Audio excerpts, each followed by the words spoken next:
السلام علیکم ورحمۃ اللہ وبرکاتہ۔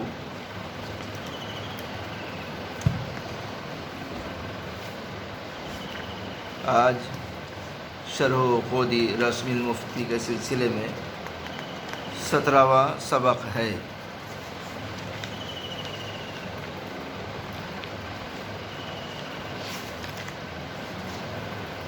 بسم اللہ الرحمن الرحیم۔ وَمِنْهَا كُتُبُ الْأَعْمَالِ لِأَبِي يُوسُفَ رحمہ اللہ تعالی۔ اس سے پہلے علامہ شامی رحمۃ اللہ علیہ کہہ چکے ہیں کہ ہمارے جو اصحاب مذہب ہیں یعنی ائمہ مذہب، ان کے جو مسائل ہیں وہ 3 قسم کے ہیں۔ یہ فرمایا تھا کہ یعلم ان مسائل اصحابنا الحنفیہ علی 3 طبقات، یعنی ائمہ احناف کے جو مسائل ہیں وہ 3 درجے کے ہیں۔ سب سے پہلا جو درجہ تھا وہ ہے ظاہر الروایات، جس کو مسائل الاصول کہا جاتا ہے۔ دوسرا درجہ اس کے بارے میں فرمایا تھا مسائل النوادر، نوادر کے مسائل۔ یہ بھی بات پہلے ہو چکی ہے کہ نوادر سے مراد کون سی کتابیں، کون سی روایات ہیں۔ فرمایا تھا کہ جو ائمہ ثلاثہ یعنی امام ابو حنیفہ، امام محمد، امام ابو یوسف رحمہ اللہ تعالی، ان کی جو کتابیں ہیں، لیکن ان کی جو روایاتیں ہیں، یہ جو 6 کتابیں ہیں، ان کے علاوہ کسی اور کتاب میں ہو، یا ایسی کوئی کتاب ہو جو اس طرح کے مسلسل یعنی تواتر کے اعتبار سے روایت نہ کی گئی ہو، یعنی غیر ظاہر الروایات مراد ہے۔ یا یہ کہا تھا کہ امام محمد رحمۃ اللہ علیہ کے ان کتابوں کے علاوہ کسی اور کتاب میں جو روایتیں ہیں، جیسے مجرد نامی جو کتاب ہے حسن ابن زیاد رحمۃ اللہ علیہ کے، اس میں ہو، تو یہ بھی مسائل نوادر میں سے ہے۔ مسائل نوادر میں سے کتاب الاعمالی بھی ہے۔ کتاب الاعمالی، یہ اعمالی کیا چیز ہے؟ اعمالی اصل میں املا کا جمع ہے۔ املا کے معنی تو ہے لکھوانا، یعنی لکھانا۔ اس کا طریقہ کیا ہوتا تھا؟ تو کہتے ہیں کتاب الاعمالی لابی یوسف، امام ابو یوسف رحمۃ اللہ علیہ کے کتاب الاعمالی ہے، یہ نوادرات میں سے ہے۔ کہتے ہیں والاعمالی جمع املائن، اعمالی املا کا جمع ہے۔ یہ املا کا طریقہ کیا ہوتا تھا؟ تو کہتے ہیں کہ وَهُوَ أَن يَقْعُدَ الْعَالِمُ وَحَوْلَهُ تَلَامِذَتُهُ بِالْمَحَابِرِ وَالْقَرَاطِيسِ۔ تو کہتے ہیں کہ اس کی صورت یہ ہوتی تھی کہ کوئی عالم بیٹھ جاتے اور اس کے ارد گرد ان کے تلامذہ قلم دوات کاغذ لے کر بیٹھ جاتے۔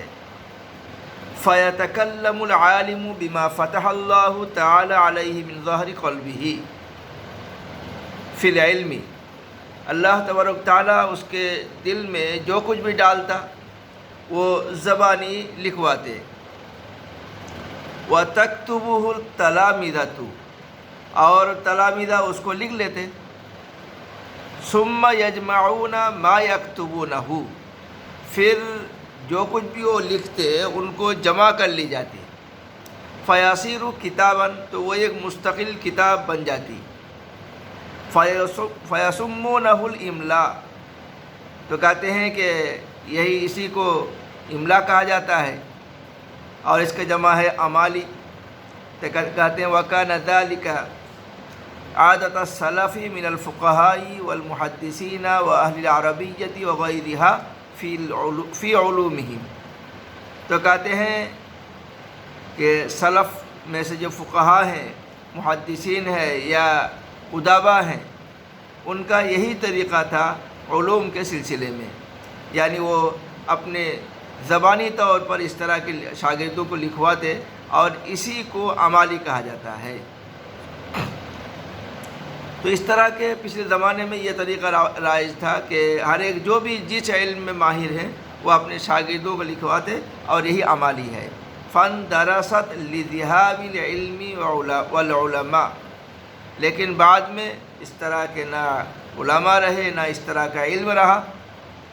وَإِلَى اللَّهِ الْمَصِيرُ، اللہ کی طرف سے واپس جانا ہے۔ تو کہتے ہیں وَعُلَمَاءُ الشَّافِعِيَّةِ يُسَمُّونَهُ مِثْلَهُ تَعْلِيقَةً، اور شوافی کی اصطلاح میں اس کو تعلیقہ کہا جاتا ہے۔ تو کہنے کا مطلب یہ ہے کہ ائمہ احناف کے جو کتابیں ہیں تین قسم کے، تین درجے کے ہیں۔ پہلا ہے ظاہر الروایات جس کو اصول کہا جاتا ہے، دوسرا ہے مسائل النوادر، اور مسائل النوادر میں یہ جو کہ عمالی ہے یہ بھی شامل ہے۔ اسی طرح وَإِمَّا بِرِوَایَاتٍ مُفْرَدَةٍ، اسی طرح جو مفرد روایاتیں ہیں، یعنی وہ مسائل جو امام محمد رحمۃ اللہ علیہ کے کوئی ایک شاگرد روایت کرتا ہے، مثل روایت ابن سماعہ و معل بن منصور وغیرہما فی مسائل متعینۃ، جیسے کہ ابن سماعہ کی روایت ہے اور اسی طرح معل ابن منصور کی روایت ہے۔ ان کے علاوہ اور دوسری کے، یعنی جیسے ابن رستم کا ہے متعین کسی مسئلے میں، تو کہتے ہیں کہ یہ جو روایتیں ہیں، یعنی امام محمد رحمۃ اللہ علیہ کے کوئی ایک شاگرد یہ بیان کرتے، روایت کرتے ہیں، تو یہ سب کیا ہے، مخصوص روایتوں کے بارے میں، مسائل کے بارے میں یہ روایت مفردہ ہے، یہ بھی نوادرات میں شامل ہے۔ اس کا مطلب یہ نہیں ہے کہ نوادر ہونے کا مطلب کہ یہ قابل قبول نہ ہو، بلکہ اس کا مطلب یہ ہے سب سے پہلا درجہ ہے اصول کا، یعنی جو ظاہر روایات کا ہے، اس کے بعد ان میں کوئی روایت اگر نہ ملے تو پھر درجہ بدرجہ یہ روایتیں مقبول ہوں گی۔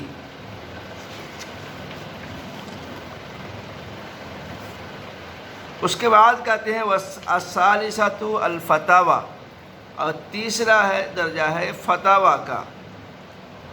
فتاوی والواقعات یہ ایک طرح کے ہم معنی ہے، یہاں دونوں کا مفہوم ایک ہی ہے۔ تو کہتے ہیں کہ وَهِيَ مَسَائِلُ اسْتَنبَطَهَا الْمُجْتَهِدُونَ الْمُتَأَخِّرُونَ لَمَّا سُئِلُوا عَنْ ذَلِكَ، تو کہتے ہیں یہ وہ مسائل ہیں جن کو بعد کے مجتہدین نے اس وقت مستنبط کیا ہے کہ جب ان سے وہ مسائل دریافت کیے گئے۔ وَلَمْ يَجِدُوا فِيهَا رِوَایَةً عَنْ أَهْلِ الْمَذْهَبِ الْمُتَقَدِّمِينَ، اور ان کے بارے میں متقدمین اہل مذہب کی کوئی روایت ان کو نہ ملی ہو، تو یہ تیسرے درجے کے ہیں۔ اور یہ کتابیں تو کہتے ہیں کہ جیسے وہم اصحاب ابی حنیفہ و ابی یوسف و محمد و اصحابہما و ہلم جرا، اور یہ کن کی کتابیں ہیں؟ یہ امام ابو یوسف رحمۃ اللہ علیہ، امام محمد رحمۃ اللہ علیہ اور ان کے شاگرد یا شاگردوں کے شاگرد۔ تو اسی طرح مسلسل ان کے نیچے جائیے، کہتے ہیں کہ وہ ہلم جرن، اور اسی طرح مسلسل آپ چلتے رہیے، دیکھتے رہیے۔ وہم کثیرون، تو کہتے ہیں یہ بہت سارے لوگ ہیں۔ موضع معرفتہم کتب الطبقات لاصحابنا، ان کو جاننے کا جو طریقہ ہے وہ یہ ہے کہ اصحاب حنفیہ کے جو کتابیں ہیں ان کے طبقات کے سلسلے میں اس کے بارے میں معلومات حاصل کرنا ہے کہ طبقات کے اندر کیا ہے، اس کے اندر کون کس درجے کے ہے، اس کے اندر اس کی وضاحت ہے۔ اس سلسلے میں کچھ باتیں انشاءاللہ ہم عرض کر دیں گے، جیسے مثال کے طور پر علماء احناف کی جو احوال ہیں اس سلسلے میں متعدد کتابیں لکھی گئی ہے۔ جیسے مثال کے طور پر الجواہر المضیہ فی طبقات الحنفیہ 2 جلدوں میں مطبوعہ ہے، علامہ عبد القادر قریشی سے پرسی سے، اور کہتے ہیں کہ یہ ان کی ولادت ہے 696 میں اور ان کی وفات ہے 775 میں۔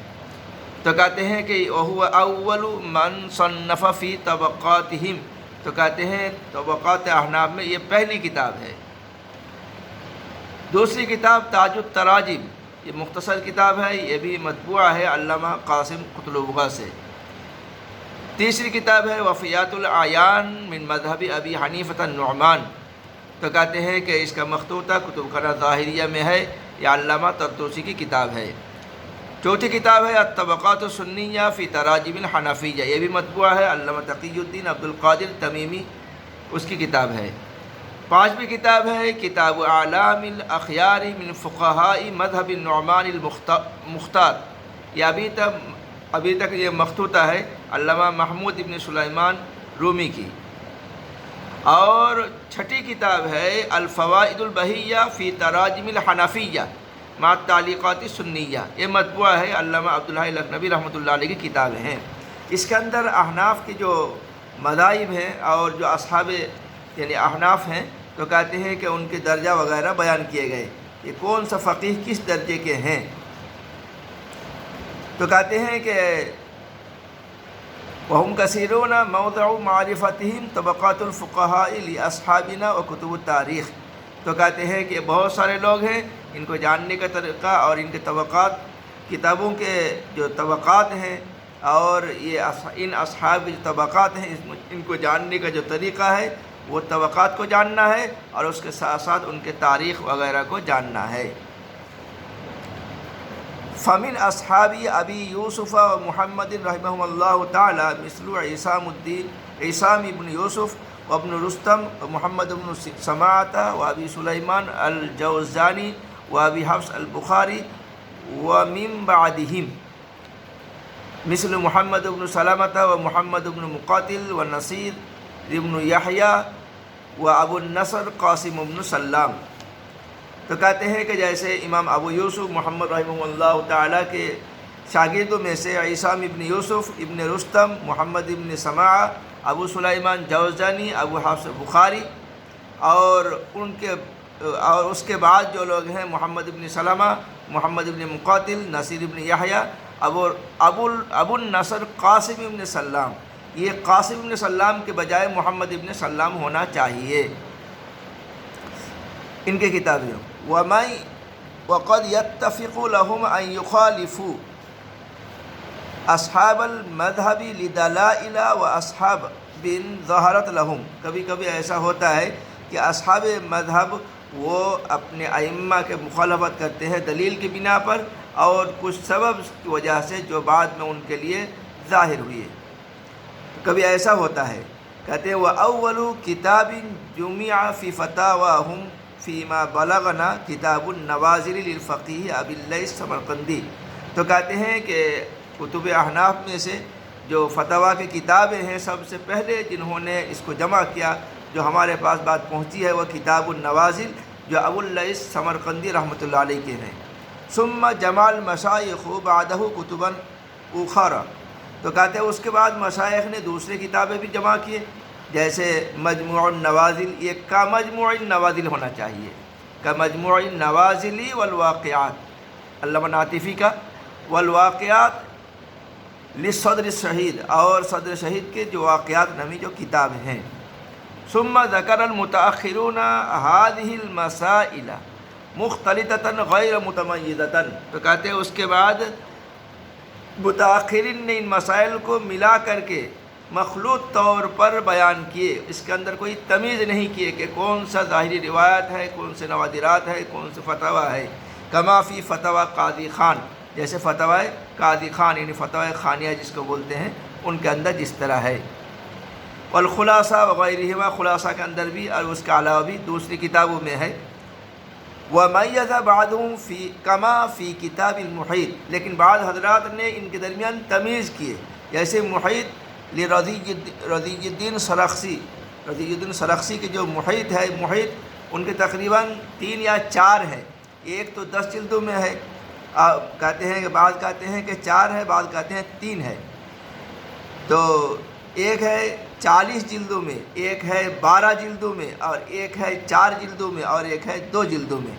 لیکن ان کی ایک کتاب یعنی 9 جلدوں میں جو ہے، جو 10 کے بجائے 9 ہے، وہ ای بک میں یہ ملتے ہیں یہ، تو کہتے ہیں ورنہ یہ کتابیں یہ چھپی ہوئی نہیں ملتی ہے۔ محیط لرضی الدین، اس کو محیط رضابی بھی کہتے ہیں۔